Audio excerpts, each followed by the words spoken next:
Have you ever found yourself wondering, maybe even worrying a bit, if finding love again after divorce is really possible? Oh, absolutely. It's a thought that kind of whispers in the back of many minds, doesn't it? Especially as, life moves on through our 40s, 50s, and, well, beyond. Such a common question, Mm. and completely understandable given the whole emotional journey involved. Well, today on the deep dive, we're diving right into that very topic, love and dating after divorce, a psychologist's take.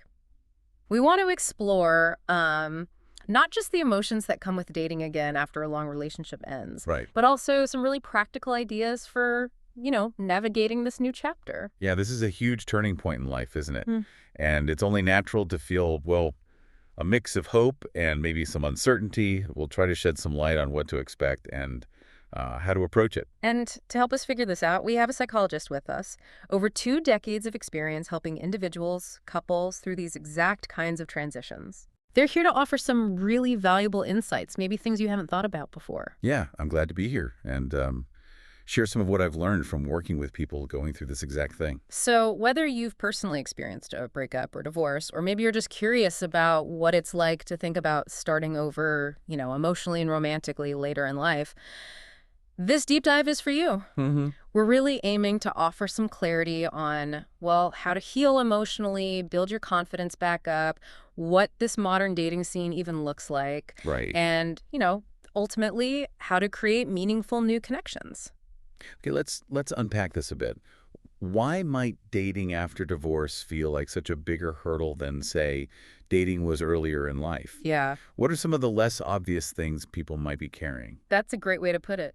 Um, Beyond the obvious stuff like sadness or anger, people often find they subconsciously recreate dynamics from their old relationship. Really? Even if they weren't healthy? Even if they weren't healthy, yeah. Yeah.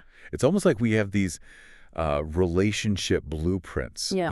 patterns we fall back into unless Yeah. we consciously recognize them and try to change them. Wow, that's really interesting. So it's not just the emotional weight, but these like ingrained ways of relating to people. Exactly. And, Mhm. unlike dating maybe in your 20s, you might also be navigating things like co-parenting schedules, Right. shared financial responsibilities that still kind of tie you to your ex, and maybe some, well, emotional scars from the divorce itself that haven't quite healed. Yeah. These are significant life layers that just weren't there earlier on. And I guess your sense of what you actually need and want in a partner probably gets a lot clearer with more life experience, right? Precisely. Yeah. With more years behind us, we tend to have a deeper understanding of our core values, what truly makes us happy in a partnership, Mm. and maybe where we're less willing to compromise. Now, this can be a real strength. It can guide you towards better connections. But it can also feel challenging if it, makes the dating pool seem smaller or your criteria feel really specific. Yeah, I can see that. Speaking of those feelings, it seems like a lot of people might grapple with nervousness or even guilt about starting to date again, especially if kids are involved. Oh, definitely. What's the psychology behind that? It's very, very common. The gold often comes from worrying about how dating might impact the children, Mm. right? A fear of disrupting their stability or feeling like you're somehow putting your own needs first. Mm-hmm. And the nervousness, well, that can be linked to feeling vulnerable again Mm-hmm. after maybe being hurt or just feeling really out of practice in the dating world. It's Yeah. like stepping back onto a stage that feels totally unfamiliar. Right. Okay, so if someone is wrestling with that nervousness, that guilt, what's a helpful way to look at it? Well, first, just acknowledging that these feelings are normal, they're okay, they're even healthy to an extent. Feeling nervous can actually mean that connecting with someone new is important to you. It matters. a good point. And regarding the guilt, it helps to remember that your own well-being is actually linked to your kids' well-being.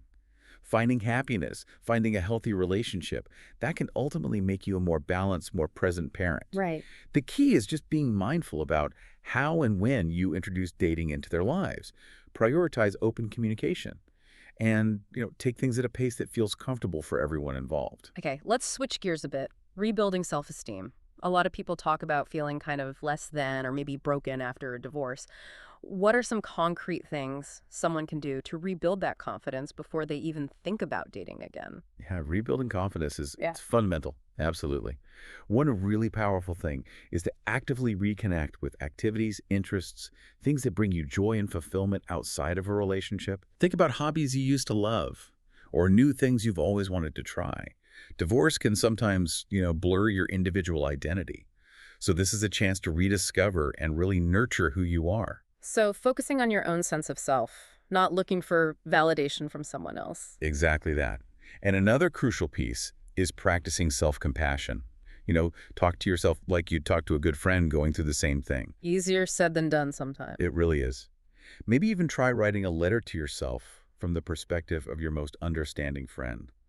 Offering that kindness and encouragement, it helps fight back against that harsh inner critic that often pops up. That's a really practical idea. I like that. It can be helpful. Also, actively cultivate your support network. Spend time with friends, family, people who lift you up and remind you of your strengths. Yeah. Their belief in you can be incredibly powerful. And finally, maybe challenge any unrealistic beliefs that you need to be, like perfect or totally healed to be worthy of love again. Oh, that's a big one. It is. Everyone has imperfections. Your worthiness isn't tied to reaching some ideal state. That's such an important reminder. So the idea here is really about cultivating a sense of wholeness, feeling grounded in yourself before looking for a healthy relationship. Precisely. When you feel secure and confident in who you are, you're much more likely to approach dating from a place of strength, of authenticity. And you'll attract someone who appreciates you for, well, who you truly are. Okay, now let's wade into the maybe murky waters of modern dating. The apps, the texting, the dreaded ghosting. It can feel like a whole new planet sometimes. Uh, For someone who hasn't dated in years, how can they approach this without just feeling totally overwhelmed? What are some key things to keep in mind? yeah, it can certainly feel like a different landscape. But remember, technology is just a tool. Right. You have control over how, or even if you use it. Dating apps are just one way to meet people. That's a good point. It's easy to feel like they're the only way now. They're not. Mm. Don't forget about, social events related to your interests or connections through friends. But if you do choose to use apps, try to be clear with yourself about your intentions. What are you looking for? Right. And try to present an honest, authentic picture of yourself in your profile. And maybe the most important thing, try really hard not to take rejection personally. Oof, that's tough. It is. But chemistry is complex. It's unpredictable. A lack of connection on an app or someone ghosting, it doesn't reflect on your value as a person. Truly. Think of it as just not the right fit. Move on. That's a helpful reframe. Okay, and what about that pressure for an instant spark, that immediate click? Should people expect that? Not necessarily, no. Yeah. While that instant connection can be exciting, sure, really meaningful connections often develop more gradually, over time. Be open to the possibility of, like, a quieter, more steadily growing affection. It doesn't always have to be fireworks on the first date. That takes some of the pressure off that first meeting, doesn't it? Okay, let's touch on a really delicate topic. Talking to children about dating again. And also figuring out boundaries with an ex-partner. What are some guidelines there? Right. With kids, timing and age-appropriate honesty are absolutely key. You don't need to share every single detail, especially not in the early stages of just dating someone. Okay.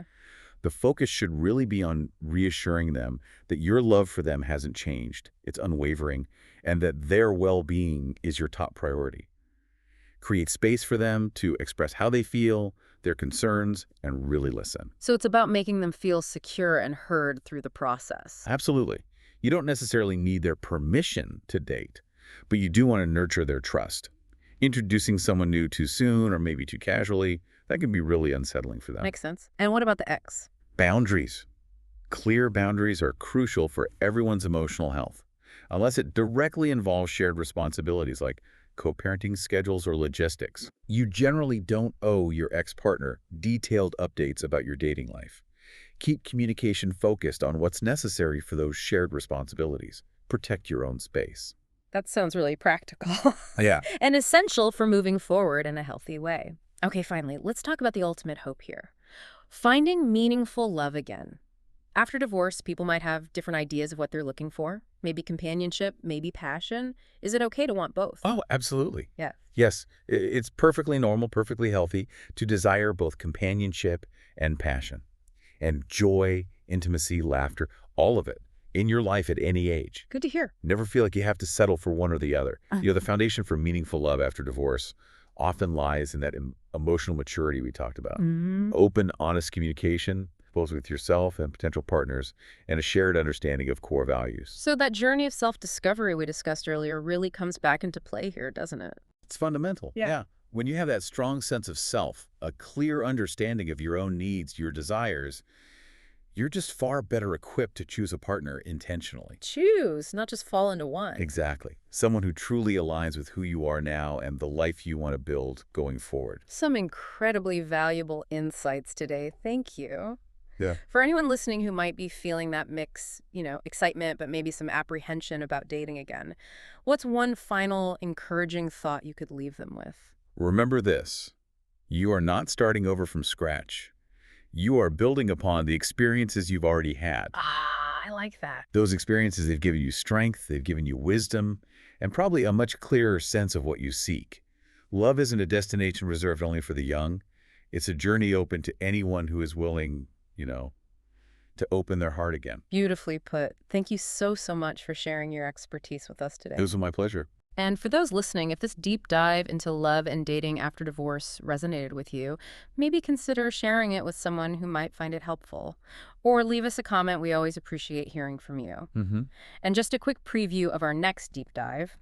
We'll be tackling the topic of midlife career transitions, exploring how to find new purpose, new direction in your professional life, maybe in your 40s, 50s.